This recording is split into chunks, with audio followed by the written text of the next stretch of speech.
Hi, this is Crystal with the Rain Dance Ranch, and I have kind of been coming up with my plan for what I'm going to do this week by using the vellum over a cell drawing method. Let's see. Oh, that's not. So this is my cell drawing of my potager garden. So for now, we're just kind of concerning ourselves with this area. So when I want to do something, I can just put the vellum over. Wait, what am I doing? Here we are. And and then I can be like, okay, I'm gonna do this, right? So, but for this purposes of this discussion, we don't need to have it on top of there because it's not fastened down. So this was one of the things that I want to do is put wood chips in. And so I just want to fill in this whole area with wood chips.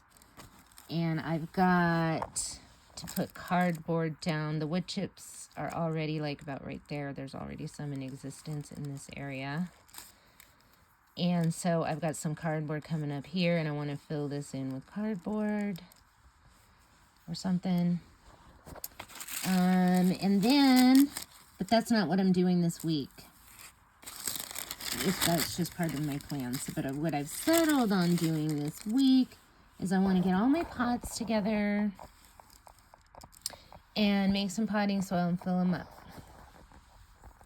so that they will be ready to go when I'm ready to plant, which is going to be soon. And I've got this railroad tie right here that is where I want my walkway to be, so I'm going to move it back a good foot or more. And then I've also got like all these sticks and branches that I want to kind of put in the ground for like the start of a hugelkultur mound.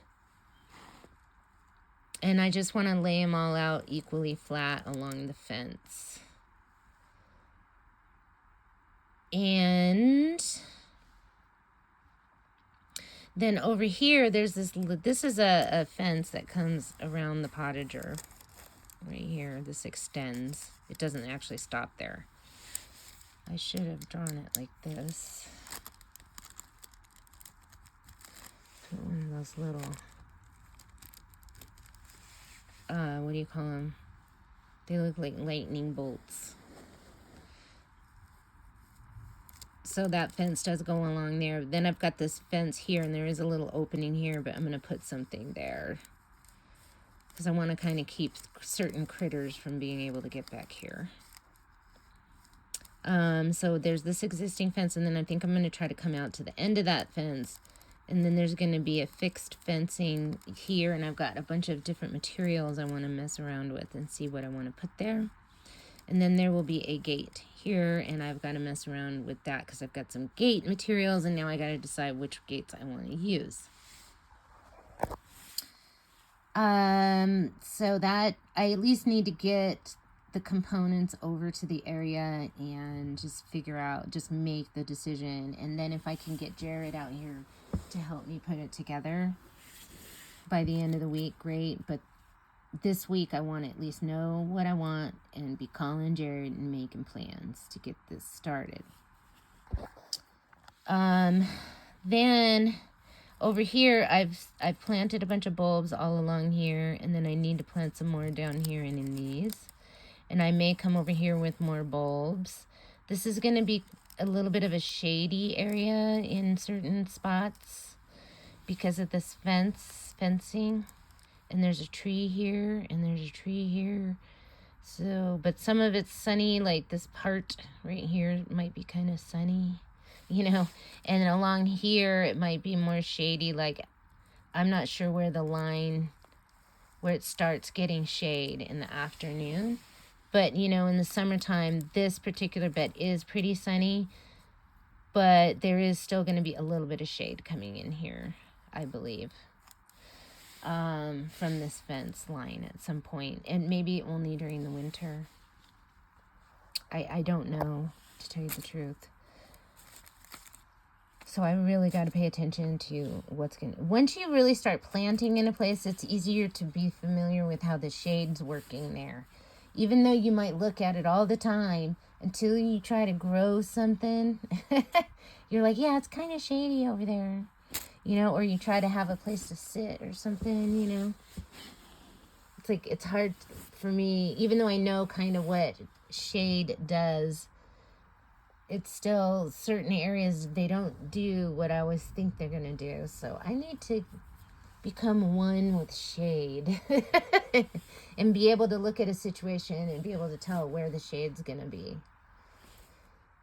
Because I can't always imagine it without actually seeing it in play. And I know there's probably ways of figuring that out, but it's not really that important at this juncture. I just know to be prepared for it that I need to be thinking about plants that can take shade and sun, because that's how this whole area is going to be mostly. It's going to have to take some summer sun. But it will get some shade. So I think it could be a really good planting spot, because those are the best planting spots for a lot of plants that might be troublesome somewhere else. But if they can, yeah. But some plants can't take the full shade either. They need that partial shade. There's a lot of partial shade plants. So I got to figure out what we're going to plant there still. And then I've got, but I don't have to have that figured out yet. I just need to get the bulbs in, get the pots together, get this railroad tie moved, and figure out this fence. That's what I need to do this week. And this is the plan. So, if you don't have a cell drawing of your garden, and get yourself a roll of vellum. It looks like this. Dude.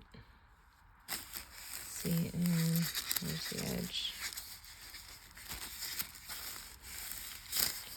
And you just rip it off. Now, if you had a nice desk, you could do it on like a ruler and get a nice straight tear, but usually I just do these rough tears. And they come smaller than this. This is a particularly big one.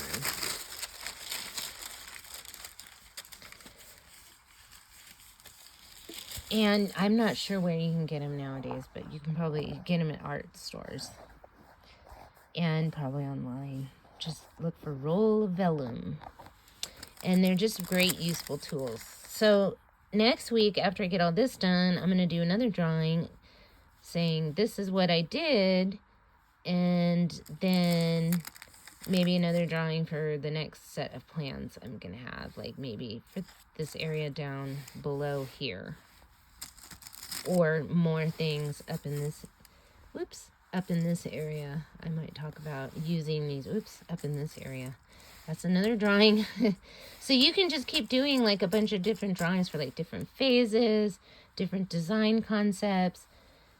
And to help you communicate with other people. So like, let's say I had Jared over here. I'm like, hey, I need you to move that railroad tie over there. And then maybe there's a railroad tie over here. And he thinks, because I've had this happen before. And they saw that, and that was the one they moved. But this is the one I wanted moved, you know. I have had stuff like that happen on jobs before. So it's nice to have the drawing and going, this railroad tie up here, here's the drawing, go move it, you know, that kind of thing. These drawings come in handy for, plus it comes in handy for me just to look at it, and instead of reading a list, I can be like, I'm going to get that done, I'm going to get this done, and I know what needs to be done, and I know when I look at this, I know what needs to get done. All right. So, this is Crystal at the Rain Dance Ranch, making plans the old-fashioned way, with vellum. When it rains, go out and dance.